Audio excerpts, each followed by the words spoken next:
Hi guys, welcome back to my channel. Today I'm going to show you how you can find your lost Bluetooth headphones or earbuds that have a Bluetooth connection, Bluetooth paired into your phone.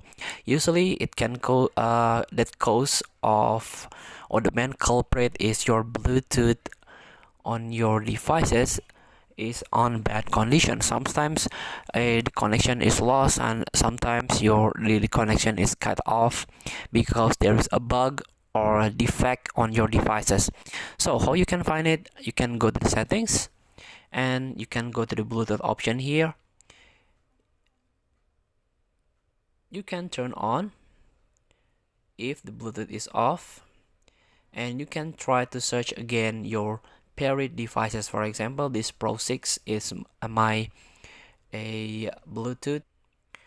So just tap on this headphone and try to connect it. So make sure your headphone is turned on. Feel free to try pair your devices with Bluetooth. Thank you for watching. Don't forget to comment, like, and subscribe, and also click the next button below. See you in the next video.